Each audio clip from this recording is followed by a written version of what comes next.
Hi everyone, welcome to Sunday Debrief, normally with Nick, but Nick is still out as we know. And yesterday's service, we're going to look at the message from Rich. What was the message called, guys? Mind the gap. Hey, that was quick. That was quicker than last week. Sorry, Lara, Mark. But anyway, so we're just gonna have a chat and talk to you guys about the message. Oh my days.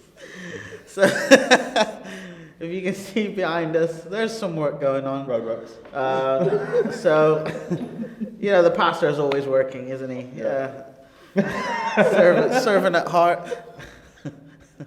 We're just going to keep going, okay? Because nothing's going to distract us, guys, from this debrief. Nothing is going to distract us. Okay. All right. I want to start off and preface this by saying, mind the gap. There's a statement Rich said at first. He said, the gap of our satisfaction in Jesus has already been filled. Mm-hmm. We don't need to worry about that. Yeah. But the gap he was talking about was the gap of faith.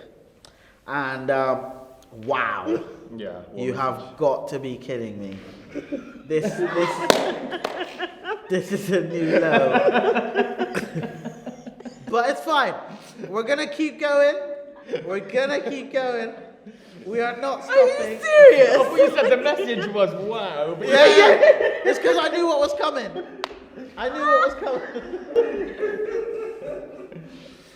Sunday Debrief.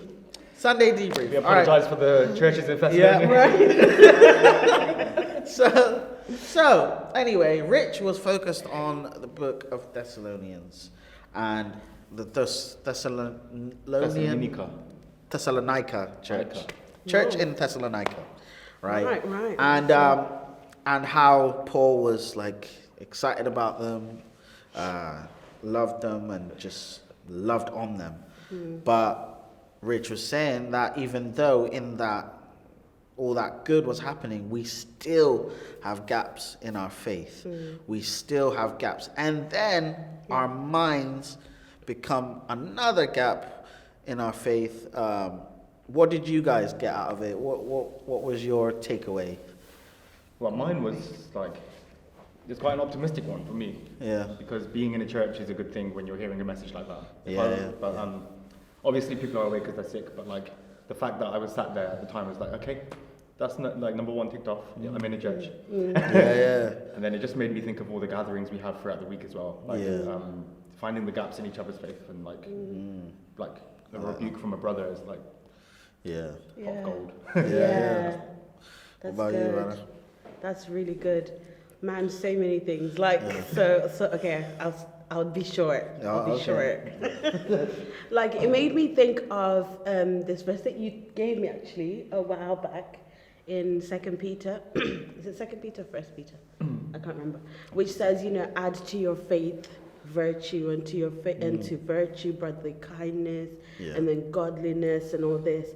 And the idea was that you start somewhere, right? Everyone starts kind of on the same sort of wavelength with Jesus, and then you have to add to it. You're never going to be always there, right? That's one of the things that really encouraged me, because you're born in church all your life, you think you're there. It's easy to think you're but there's always something to add to it. I think the statement that was said that resonated was, if you stand for Jesus, expect troubles. Which is true.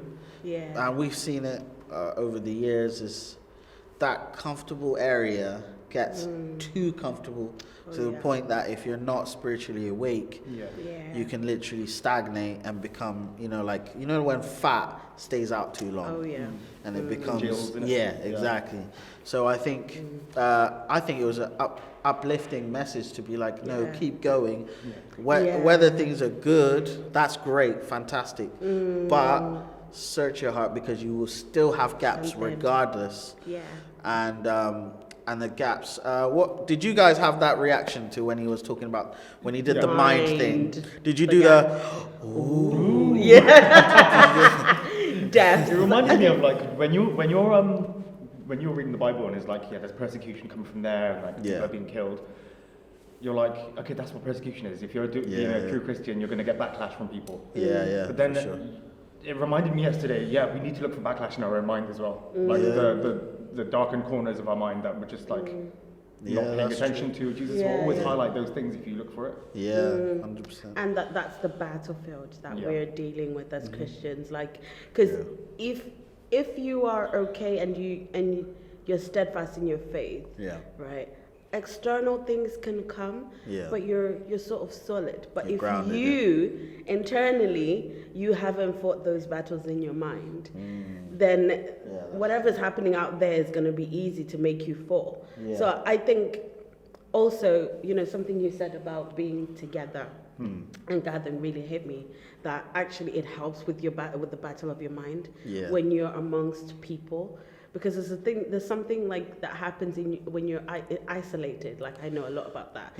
Where you've got ideas in your mind and a story that you start telling yourself of what truth really is, and you convince yourself that this is it. But there's no one else there to correct you when you're wrong about something. But then if you're always around people and then you hear a word like that, or maybe like Tash has a go at me about something that, or I don't know, Claire laughs at me about something that I thought was like actually not that funny, but then I've taken it too seriously, and she comes with and makes it not as serious as it was in my head. I'm over that, But and that's why the word when you're saying that to always be a student is important, to always be teachable. And I don't know for you guys, is there any part in your walk with Christ that you thought about when he was like, always be willing to be a student, always be willing to learn, to be like, because obviously he got the message from Grace, firing off some. That was dope. And if you also, and also if you think about how 6 years ago, how, obviously when Rich was in his living room, and Grace again was like, isn't there more to life? But if we were not teachable, it's very easy, isn't it, to be like, oh, it's a kid, what does she know? And not see actually the God in what someone's saying. Did that resonate with you guys a little bit? It's like teaching me to like be quick to listen and slow to speak, because not only in reading the Bible, because sometimes when you're reading the Bible to get your own, just to confirm what you want to hear, then it doesn't work like that. It's like you got to conform to the Bible, not the other way around. And then it's like being in a room as well with other people, especially in the church. There's like elders, there's people who like have been through it all, and you just you're afraid to even say it at first, but then you mention something and they're like, oh, I remember 20 years back. And then that just warms your soul, doesn't it? It just warms you to know that like this person who you look up to has battled that, and in the strength of Christ, and just overcome it. Love it. That's so good. There's a bit that Rich said that really got me excited, because I used to think like this a long time ago, and then I got a bit shaky in my faith, I'm not gonna lie. But he said like how God can speak to you in literally anything. Right. Sorry, say that again? That how God can speak to you through anything. Oh yeah. And it is that if you're willing to hear it. Then you can see him in anything. There was a time I was at work, and literally, I'm not gonna lie to you, it was this lady's blouse, like the patterns on her blouse, like it was just like, wow, God, this is weird. But it was one of those, do you look again? Or do you just think, oh, that was weird, that's nothing, and then you leave it? Aside, so I think now for me, I've learned a lot of like theory stuff, but I'm really excited about learning from people who are living the things that they teach. So people like Ian, people like Anne and Rich and Claire, like there's so many people in church, man, that have lived this life. So I feel like as long as you've seen somebody walk in the faith for that long, and they're still in it, they're doing something right. Of course, because it's battles, isn't it? It's battles that they've gone through, and come out on the other end. Yeah. I mean, we only see the scars, same way that, there's scars you've all got, we've all got. Yeah. That if we really looked, we'd be like, actually, God got me through that. Yeah. And I still have the scars to show it. But I wanted to ask you guys, the word that stuck out for me, I want you to think of one word. Okay. But the word for me that stuck out was awareness. For me, that's the biggest word I got out of the message was awareness. And awareness in that when you stop realizing that there is gaps, you stop growing. I think that's something Rich said, not those exact words, but you stop growing. And if you're not aware, and to me, that's what I got out of it, was like, actually, I have to be constantly aware spiritually. What am I thinking? I just said some shona there. It's okay. It's But where am I at? Where are my brothers at? Where are my sisters at? Yeah. And be aware for everyone, because we're supposed to fill each other's gaps as well as, take care of ourselves. But that's what a family is. Yeah. If I can see a gap in you, I'll be like, brother, let's just chat about that. Yeah. And the same way with me, if you see the gaps in there, you can talk to me. But, and it's in the word. There's Matthew 18, read that. If you want to see how to approach people when you feel there's a gap or there's something not quite right, and sometimes to just encourage, because sometimes our gaps are that we haven't received any encouragement. And someone is actually not bad at what they're doing, they just haven't received encouragement. And it takes so little encouragement to make someone, like we know, to make someone go, actually no, I can do it. Do you know what I mean? But have you thought of a word? That wasn't a word. That wasn't one word, but whatever. Okay, go on, Ravi. Mine was teddy bear. Teddy bear. Yeah. Okay, So I want to know. No, seriously, because it really stuck out to me. Is don't have a teddy bear ministry in your room. When you come to church, you've got actual people with actual experiences. You've got I like that. And not only do you have older people to guide you in the faith, you've got younger people as well. That look to you. See your journey and see your growth, and then just 100%. See your breakthroughs and be like, wow. That's good. Because being a young person, they've got all that way to go. And they just see each walk of life, each generation, it's just seeing value in everyone, isn't it? But when you're just in your room and all you can see is teddy bears, I know that's it's like sarcastic way to say it, but it's totally really eye-opening to be YouTube and your phone, and they can help, but they can only get you so far. And it can be supplementary. So it's like, those Instagram posts with Bible quotes. They're really good to help you remember something. But they are no way. They're not going to sustain your life. They're not going to be a replacement for the Bible. No.